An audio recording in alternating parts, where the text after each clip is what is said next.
दीपिका पादुकोण की 37वीं सालगिरह पर उनकी फिल्मी सफर पर डालते हैं एक नजर। हिंदी सिनेमा को शांति, वेरोनिका, लैला, नैना और पीकू जैसे शानदार किरदार देने वाली दीपिका पादुकोण आज अपनी 37वीं सालगिरह मना रही है। इस खास मौके पर उनकी फिल्मी करियर में एक नजर डालते हैं। बॉलीवुड में दीपिका पादुकोण एक ऐसी अदाकारा के तौर पर शुमार की जाती है जिन्होंने फिल्म इंडस्ट्री में अपनी जबरदस्त अदाकारी से नाजरीन के दिलों में खुसूसी शनाख्त बनाई है। किसकी तलवार पर सर रखूं ये बता दो मुझे। इश्क करना अगर खता है तो सजा दो मुझे। मैं मोहब्बत के इतिहास लिखने वालों, मैं अगर हरफे गलत हूं तो फिर मिटा दो मुझे।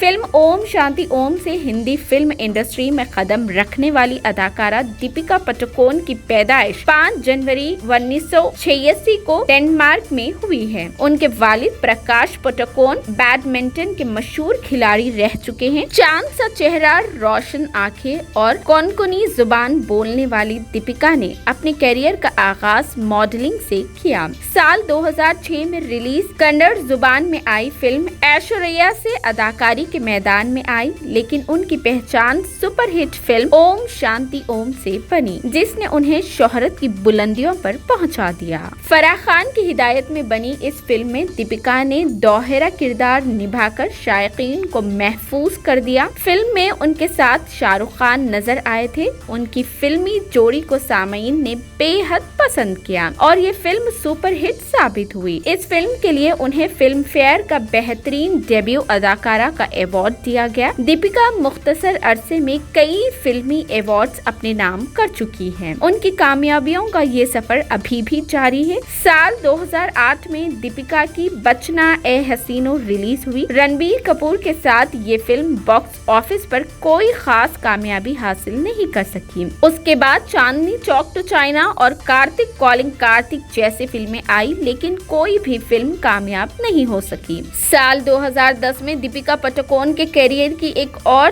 सुपरहिट फिल्म हाउसफुल जलवागर हुई। साजिद खान की हिदायतकारी वाली इस फिल्म की कामयाबी के बाद वो एक मर्तबा फिर फिल्म इंडस्ट्री में अपनी शनाख्त बनाने में कामयाब रही। हालांकि उसी साल रिलीज फिल्में खेले हम जीत जान से, लफंगे परिंदे और ब्रेक के बाद बॉक्स ऑफिस पर कोई कमाल नहीं दिखा सकी। साल 2011 में आई फिल्म दम मारो दम में दीपिका पादुकोण ने आइटम नंबर दम मारो दम मिट जाए गम के जरिए नाजरीन को महसूर कर दिया। साल 2012 में फिल्म कॉकटेल उनके करियर की अहम फिल्मों में शुमार की जाती है। इस फिल्म ने ही नहीं बल्कि बॉलीवुड में नई शनाख्त कायम करने में मदद की। इस फिल्म में दीपिका की जोड़ी सैफ अली खान के साथ काफी पसंद की गई। इस फिल्म में बाअसर अदाकारी के लिए उन्हें बेहतरीन अदाकारा के फिल्म फेयर अवार्ड के लिए नामजद भी किया गया। दीपिका के करियर के लिए 2013 बेहतरीन साल साबित हुआ। उस साल उनकी